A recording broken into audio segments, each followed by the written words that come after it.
Blast. Now watch him lose twice to the Grizzlies. Right. After all the Oh man, it's gonna be so much fun. Let's go to some playoff matchups, though, Webby, because the playoffs. should we start with your favorite NBA TV special? The 1:30 on a weekend. Ooh, can't wait. 1:30 on a weekend. Raptor fans are fired up, and I can't say that I blame them in this instance, but here's the thing. Come on. What other Eastern Conference playoff series were you going to put in the NBA TV special? Listen, all I'm saying is to have a schedule of 4 o'clock on Monday, 1:30 on Wednesday, 1:30 on Friday. So like, come on, man. It's straight disrespect. But hey, I love it. I mean, let's start there, because that is the series, Raptors versus Nets, the 2-7 matchup in the East, as we're going to kind of try to go through a bunch of these playoff matchups in terms of predictions, who we think will win, and what we think the games will be at, you know? So I think this is pretty simple. I want to say Raptors in 4, but I just think the hot shooting and the Raptors having a lapse of some sort will give the Nets one game where they just shoot the lights out and the Raptors don't. So I'm going to say Raptors in 5, but I don't really see the Raps having too much trouble with the Brooklyn Nets. Do you? No, there's a reason this game is the NBA TV special. It's because this is like your most lopsided, at least in the Eastern Conference, your most lopsided playoff matchup. And again, like the only way that I see the Raptors even dropping a game is the one thing that's going to cost them a game is themselves. I think they're leading the bubble in turnovers per game, but they're playing great defense. So you could see a 20 turnover game where Karis LeVert goes off for 40, but this isn't going to be. What did Rick Pitino say? What, Kyrie Irving's not walking through that door.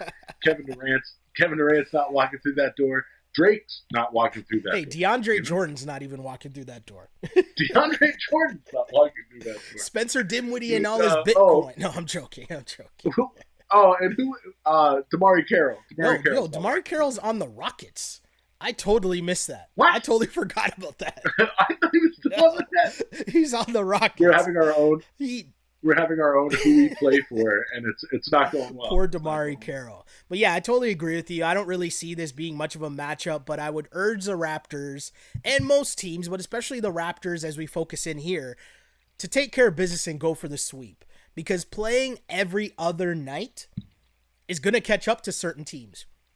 It's going to catch up to some older players. Especially teams with an older point guard who's been known to have troubles keeping his conditioning up in deep playoff runs. So, again, if you can get rid of the Nets in 4 games, that's going to be the best for your best player, Kyle Lowry. And we mentioned the Raptors' record in the bubble as they went 7-1. The Nets were 5-3, and super surprising. They didn't fold. They got a bunch of guys that, still want to play hard. And of course, Karis LeVert, the big matchup is going to be, I'd assume OG gets the assignment on trying to slow up Karis LeVert. But either way, I think the Raptors should be able to make easy work of this. And I've talked a lot about more. If you want more Raptor talk, check out our latest Wrap It Up pod. I kind of went in depth talking about just what this season meant for the Raps as they finished with the highest winning percentage in franchise history, and just what that means in terms of regular season success and that being sustainable for the past 7 years and how big of a deal that is. But now we're into the playoffs.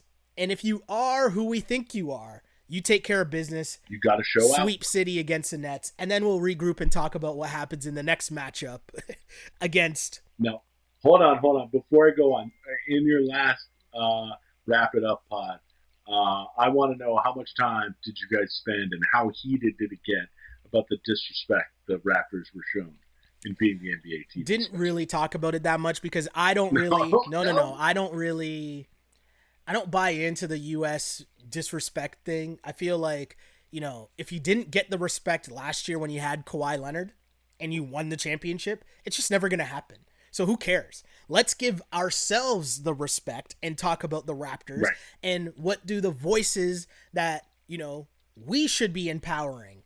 And what are those people saying about the Raptors? That's where you get your respect from.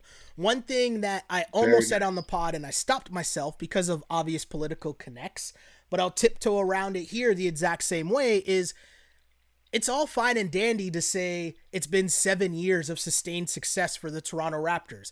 But while a lot of places continue to complain about the lack of coverage or the lack of respect the media gives them in the States, I would ask the question, simple question, and I'm not asking you to answer this because I'm not going to answer this with the microphone in front of my face.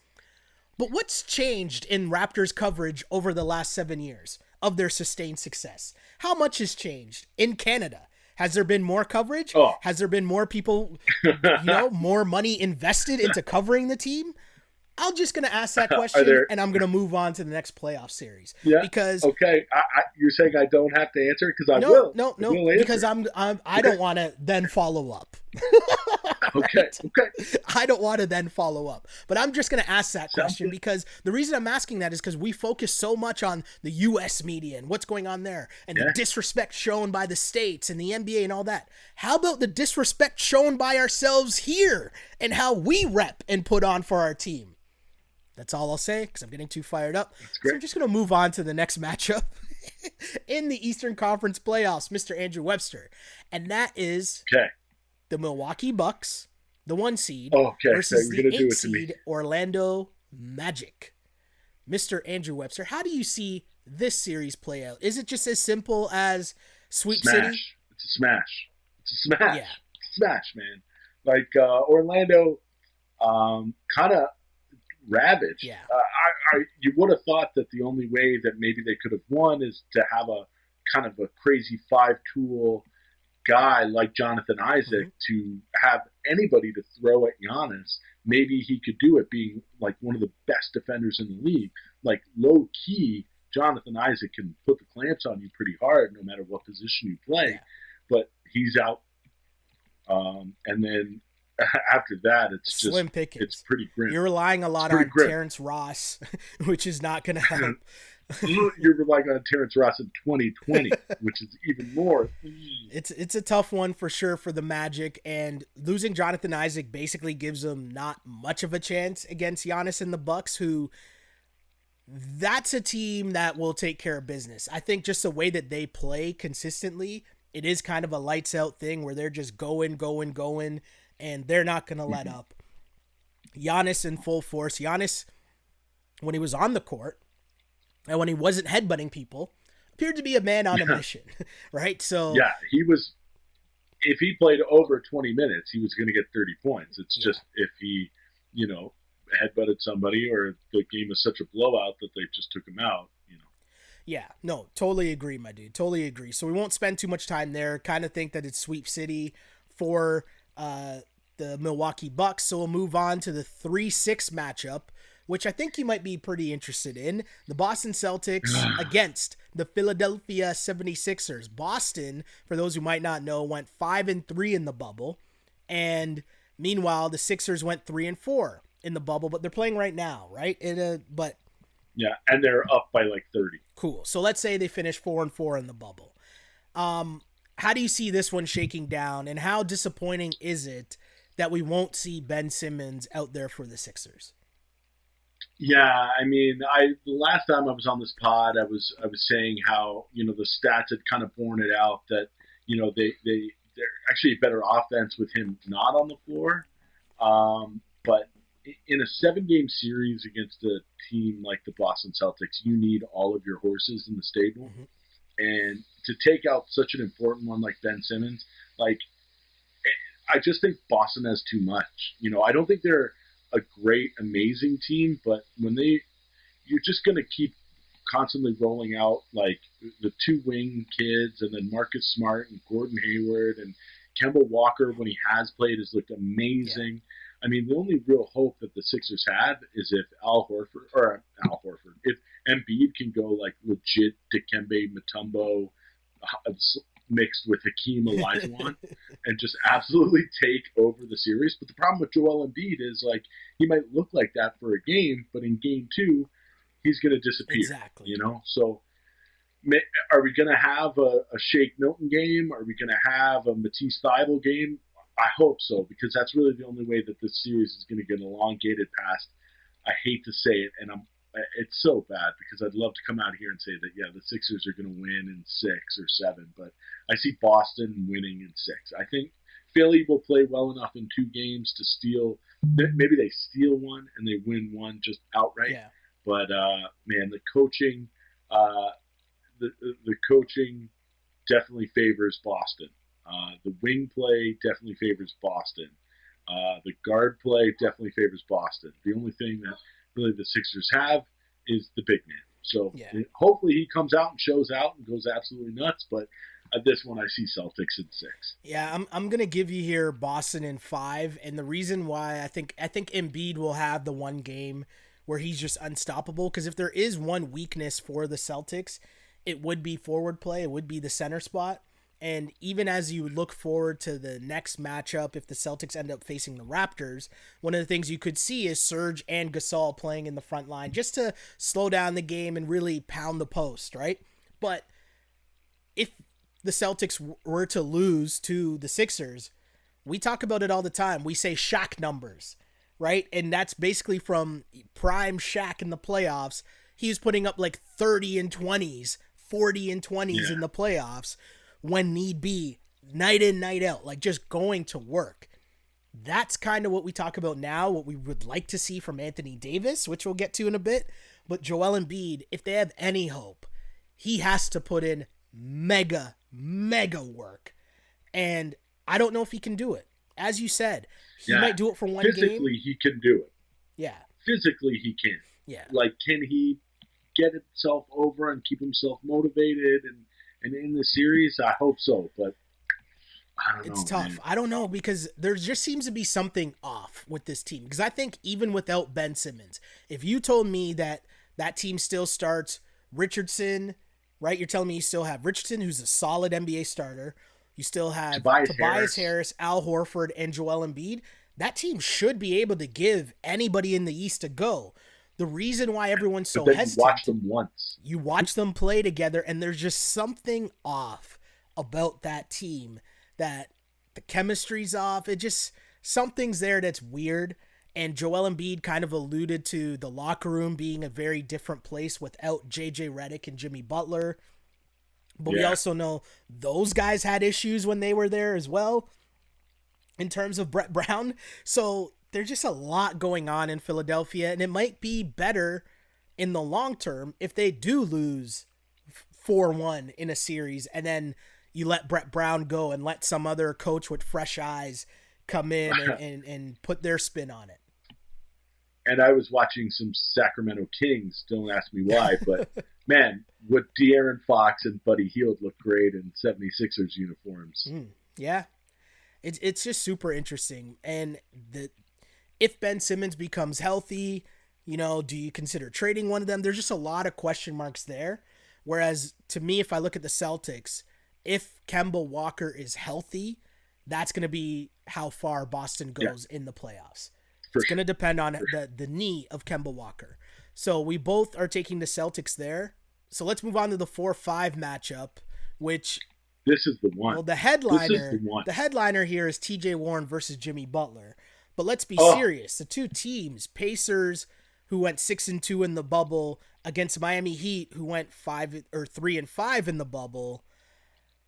I'm going to ask you this, Mr. Andrew Webster. Which way do you see this going? The Miami Heat or the Indiana Pacers? This should be the best series in the East. Yeah. Well, the thing is, it's so funny with the Heat because I don't think that their bubble record really portrays,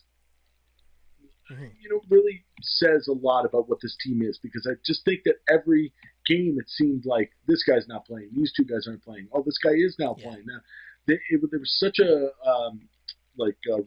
revolving door with that roster. Meanwhile, the Pacers, they got Brogdon back after like 2 games, but got him into that lineup pretty well. they were pretty consistent through their games. Yeah. It's kind of that consistency against not really being sure, right? So that's why I just think that these two, and the two styles of the teams, like the Pacers playing really well offensively, the Heat being amazing defensive team. It's just going to be great. Yeah. Like, not just because the TJ Warren, Jimmy Butler thing, which we're all crossing our fingers. There's going to be a lot of shit talking going on online and in press conferences. Yep. But like the other big X factor in this one is Oladipo, right? Yeah. So he's been playing well. Yeah, as he gets acclimated back into the lineup, Indiana just has a bunch of different pieces that even without Sabonis are able to sustain and still be a really good club. And someone was chirping me earlier on our Raptors pod about the Heat being my favorite team because I keep bringing them up in terms of thinking they could win the East. The reason for that is because they have dudes that you would want to go to battle with in terms of Jimmy Butler, Jay Crowder, Iguodala, even Dragic, right? Like, I'm just talking about dudes that have been in playoff battles before. Oh, yeah. Right? And so then you add in Bam and all the young bucks, Tyler Herro, what's my guy knocking down the threes? The other white guy knocking down the threes? Why am I drawing a blank? Duncan Robinson. I was about to call him something completely different. Wait, that's not his name. But yeah, Duncan Robinson, even Kendrick Nunn has been pretty good, but they got just such a good mixture of youth and experience and great coaching. That's why I really have to lean towards the Miami Heat in this series. But I see it going the distance. I see it going the distance. I would say, too, like, this is going to be maybe our best coaching matchup of the first round, too, because I think that what Nate McMillan has done with this Pacers team, especially in the bubble, has been fantastic. And I don't think that he gets enough credit for being as good as a coach as he is. Yeah. And then the other thing is that the Pacers have the ultimate X factor. Yeah. TJ McConnell. The other TJ? Listen, TJ McConnell, he's the man. Mic him up. Like, I'm telling you, when the Sixers didn't re-sign him and let him walk, I was like, this is going to be a problem. Because TJ, listen, as backup point guards go, you won't find a better one in the league. All right, no problem. In spite of TJ McConnell, I will say ultimately I think this series will come down to how much help can TJ Warren get from Brogdon or Oladipo. Like, will Oladipo hold up? I can't believe that's the question that we're asking. If you would ask me 6 months ago, like, we're going into a Pacers playoff series, and the question is, how much help can TJ Warren get?